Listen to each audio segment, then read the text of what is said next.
নমস্কাৰ মৰমৰ ছাত্ৰ ছাত্ৰীসকল, আজি এটি নতুন ভিডিঅ'লৈ তোমালোক সকলোকে স্বাগতম। আজি আমি আলোচনা কৰিম পঞ্চম শ্ৰেণীৰ নতুন গণিত কিতাপখনৰ প্ৰথমটি অধ্যায়ৰ পেজ নাম্বাৰ 14ৰ পূৰণ অংকসমূহ। তো ইয়াৰ আগৰ ভিডিঅ'টোত আমি এইখিনিলৈকে সমাধান কৰিছিলোঁ। আজি আমি ইয়াৰ পিছৰ অংকবোৰ সমাধান কৰিম। তো পিছত কি দি আছে, পূৰণ অংক কৰোঁ আহা। এই পূৰণ অংকবোৰ কেনেদৰে কৰিব লাগিব ইয়াৰ নিয়মখিনি ইয়াত দেখুৱাই দিয়া আছে, মই তোমালোকক বুজাই দিম। তো মোৰ ভিডিঅ'বোৰ যদি ভাল লাগে তেনেহ'লে লাইক, কমেণ্ট আৰু শ্বেয়াৰ কৰি দিবা। আৰু এনেধৰণৰ নতুন নতুন ভিডিঅ' পাবলৈ মোৰ চেনেলটো ছাবস্ক্ৰাইব কৰিবলৈ নাপাহৰিবা। তো বলক ভিডিঅ'টো আৰম্ভ কৰোঁ।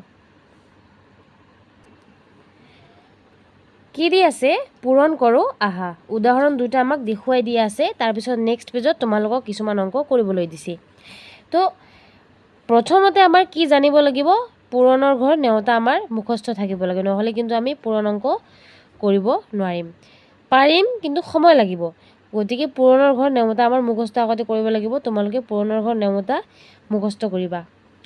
তো আমাক কি পূৰণ কৰিবলৈ দিছে, 125ৰ লগত 45। তো এই ডাঙৰ ডাঙৰ অংকবোৰ আমি কেনেদৰে পূৰণ কৰিম চাওঁ। ইয়াত দিছে আৰু 45। তোমালোকে আগত যোগ অংক কৰিছা, বিয়োগ অংক কৰিছা। তুমি যোগ অংক বিয়োগ অংক কোনফালৰ পৰা কৰি যাওঁ, সোঁফালৰ পৰা, হয়নে নহয়? গতিকে এই এককৰ ঘৰৰ পৰা আমি নিশ্চয় কৰি যাওঁ। তেনেহ'লে এককৰ ঘৰত কি আছে, প্ৰথমতে আমি দেখিম যিহেতু দুটা সংখ্যাৰ লগত একেলগে পূৰণ কৰিব নোৱাৰিম, কাৰণ আমাৰ 45ৰ ঘৰ মুখস্থ নাই। গতিকে এই 5, সোঁফালে আমাৰ কি আছে 5, এই 5ৰে প্ৰথমতে ওপৰত সোঁফালে কি আছে 5, গতিকে এই 5ৰে 5ক পূৰণ দিম। তেনে 5 5 গুণ কিমান হয়, 25। একৰ ঘৰত কি হ'ল আমাৰ 25ৰ 5, গতিকে আমি 5টো বহাম আৰু এই 2টো এইফালে যোগ কৰি দিম। 5 2 গুণ 10 আৰু 2 হয় 12। 12ৰ কি বহিব, ইয়াত 2 বহিব আৰু এই 1টো এইফালে যোগ কৰি দিম। 5 1 গুণ 5 আৰু 1 6। তাৰপিছত কি কৰিম, এই যিহেতু আমাৰ 5ৰে পূৰণ কৰা হৈ গ'ল, 5ৰে আমি পূৰণ 125ক পূৰণ কৰি দিলোঁ। এতিয়া আমাৰ 5ৰ কোনো কাম নাই, গতিকে এই 5টো এই 5ৰ ঘৰটো আমি কি কৰি দিম, কাটি দি নাইবা ইয়াত এটা শূন্য বহাই দিলেও হ'ব। এতিয়া আহিল আমাৰ 4, 5ৰ কাম শেষ। এতিয়া 4ৰে প্ৰথমতে কাক পূৰণ দিম, 5ক, কাৰণ সোঁফালৰ পৰা কৰি যাব লাগে যিহেতু। তো ওপৰত সোঁফালে কোন আছে, প্ৰথমতে এককৰ ঘৰত 5 আছে, গতিকে 4ৰে আমি প্ৰথমতে 5ক পূৰণ কৰিম। 4 5 গুণ হয় 20। 20ৰ কি বহিব, শূন্য, হাতত থাকিব আমাৰ 2। এই 2টো এইফালে যোগ কৰি দিম। 4 2 গুণ 8 আৰু 2 10। 10ৰ বহিব শূন্য, হাতত থাকিব আমাৰ 1। 4 1 গুণ 4 আৰু 1 5। এতিয়া কৰিব লাগিব যোগ। 5 2 6 আৰু 5। তো কিমান পালোঁ, 5625। এতিয়া কিতাপখনৰ লগত মিলাই চোৱাচোন হৈছেনে হোৱা নাই, 5625 হৈছেনে? এতিয়া আৰু এটা অংক দিছে, চোৱা কি আছে, যে 324ৰ লগত 151 আমাৰ পূৰণ কৰিব লাগিব। ঠিক আছে, এইবাৰ কিন্তু অলপ ডাঙৰ হ'ব, কিন্তু কঠিন কিন্তু নহয় দেই, ডাঙৰ হ'লেও কঠিন কিন্তু নহয়। আমাৰ কি কৈছে, অংক দুটা, সংখ্যা দুটা 324 আৰু 151। 324 আৰু 151 কোনফালৰ পৰা কৰি যাব লাগে, সোঁফালৰ পৰা। সোঁফালে আমাৰ প্ৰথমতে কি আছে 1, তলত কি আছে 1, ওপৰত আছে আমাৰ 4, গতিকে এই 1ৰে প্ৰথমতে 4ক পূৰণ দিম। 4 1 গুণ 4, 2 1 গুণ 2, 3 1 গুণ 3 গ'ল। এতিয়া আমাৰ 1ৰ কাম শেষ, কাৰণ 1ৰে আমি 3টা অংককে পূৰণ কৰিলোঁ। ওপৰত যি সংখ্যাটো আছে এই সংখ্যাটোৰ 3টা অংককে আমি 1ৰে পূৰণ কৰি দিলোঁ, গতিকে 1ৰ কাম শেষ।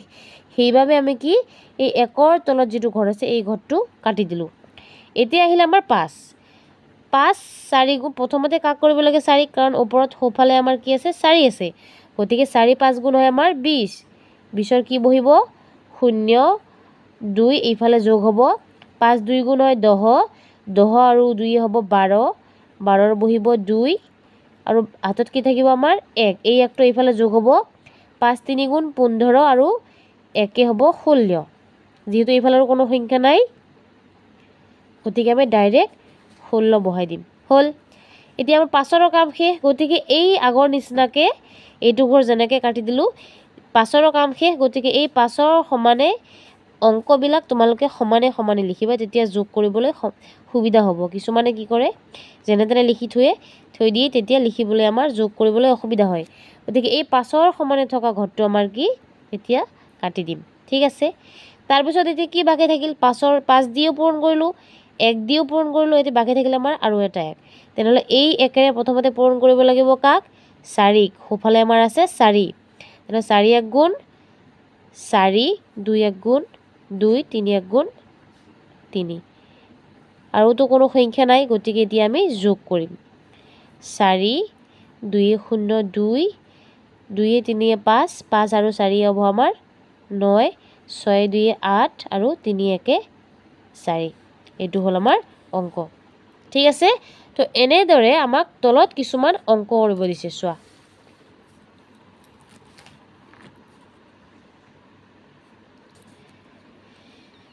305 আৰু 21 305ৰ লগত কি পূৰণ কৰিব দিছে আমাক 21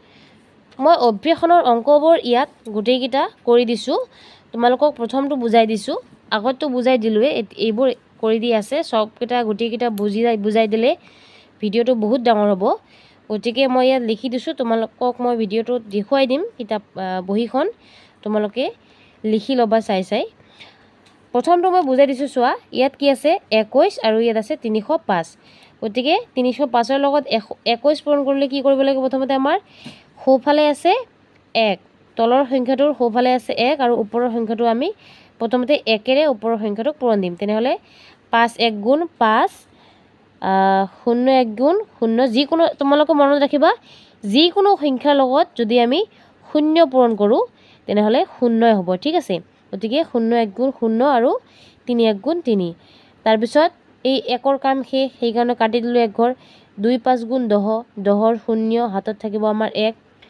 2 0 গুণ 0 আৰু 1 যে আছিল এই 1টো ইফালে যোগ হৈ হ'ল কি আমাৰ 1 হ'ল আৰু 3 2 গুণ 6 এতিয়া কি কৰিব লাগিব যোগ 5 0 4 আৰু 6 ঠিক সেইদৰে তলৰ অংকবিলাক মই কৰি দিছোঁ তোমালোক চোৱা চাই লোৱা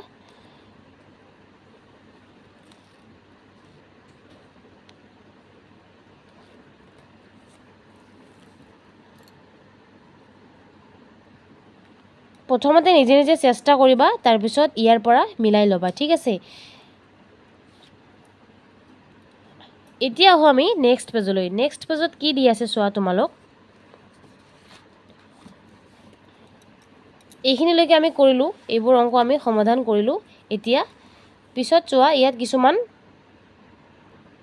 সমাধান দি আছে চোৱা কি সমস্যাবোৰ ভালদৰে পঢ়া আৰু সমাধান কৰা প্ৰথম অংকটো কি দিছে 1 নম্বৰটো বিনোদৰ দেউতাকে মাঘ বিহুৰ সময়ত নিজৰ মাছ পোহা পুখুৰীৰ ৰৌ মাছ বেছি কিমান টকা পাইছে 20,000 টকা পাইছে আৰু কমন কাৰ্প মাছ বেছি পাইছে 25,500 টকা আৰু আৰি মাছ বেছি 2,500 টকা পালে তেওঁ মাছ বেছি মুঠতে কিমান টকা অৰ্জন কৰিলে কিমান টকা বেচিলে তিনি ধৰণৰ মাছ বেচিছে ৰৌ মাছ বেছি পাইছে 20,000 টকা কমন কাৰ্প মাছ বেছি পাইছে 25,500 টকা আৰু আৰি মাছ বেছি পাইছে 2,500 টকা এতিয়া মুঠ টকা কিমান পালে চোৱা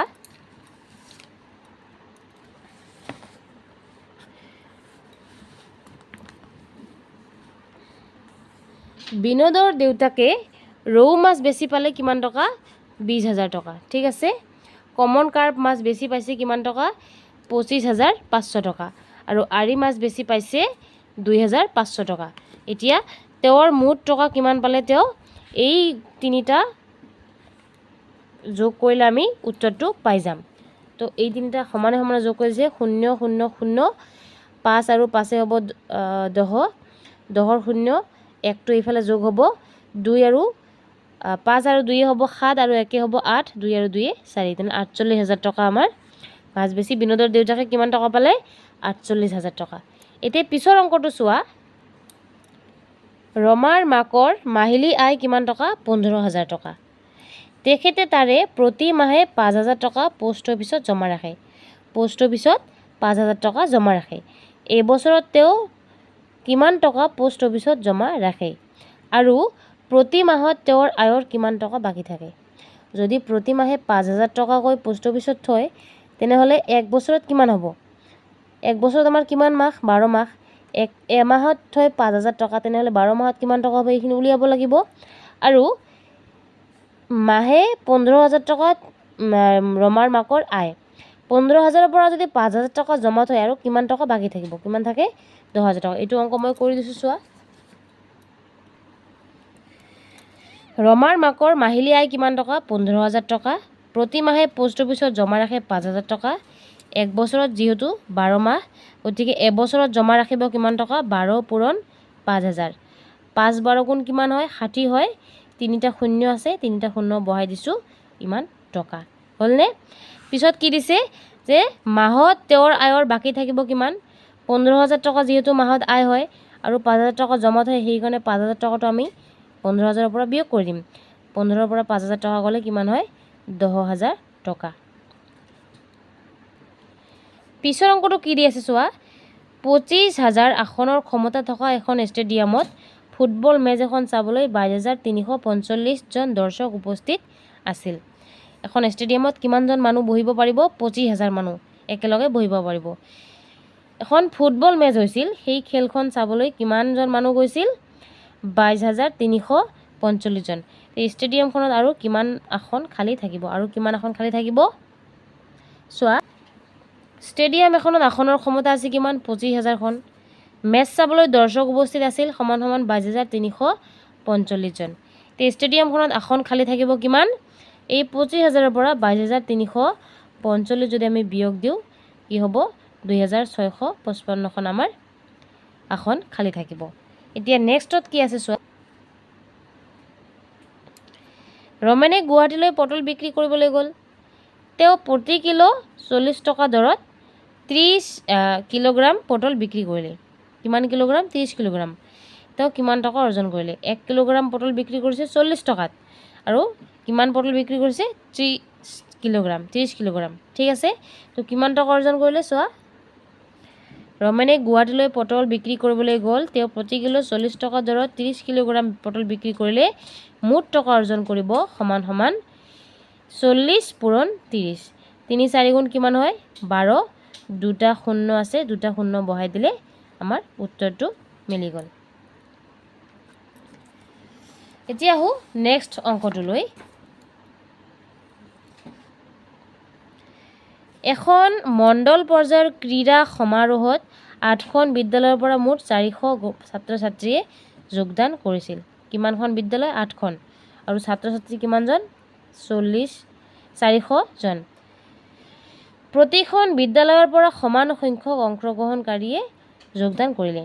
মানে প্ৰতিখন বিদ্যালয়ৰ পৰা সমান ছাত্ৰ ছাত্ৰী আহিছে।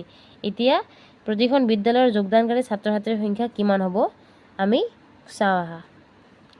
বিদ্যালয়ৰ সংখ্যা 8খন, মুঠ ছাত্ৰ ছাত্ৰীৰ সংখ্যা কিমান? 400 গৰাকী। প্ৰতিখন বিদ্যালয়ৰ পৰা সমান সংখ্যক অংশগ্ৰহণকাৰীয়ে যোগদান কৰিলে প্ৰতিখন বিদ্যালয়ৰ যোগদানকাৰী ছাত্ৰ ছাত্ৰীৰ সংখ্যা হ'ব কিমান? এই 400ক 8ৰে আমি হৰণ কৰিব লাগিব। 400ক 8ৰে হৰণ কৰিলে কিমান হ'ব? 8 5 গুণ কিমান হয়? 40। এটা শূন্য আছে বাকী, সেইকাৰণে এটা শূন্য বহাই দিলোঁ, হৈ গ'ল। তো তোমালোকৰ পঞ্চম শ্ৰেণীৰ প্ৰথমটো গণিত কিতাপখনৰ প্ৰথমটো অধ্যায় এইখিনিতে সমাপ্ত হ'ল। নেক্সটত আমাৰ ইয়াৰ পিছৰ ভিডিঅ'টোত আমি 2 নং পাৰ্টটোৰ আলোচনা কৰিম। ধন্যবাদ।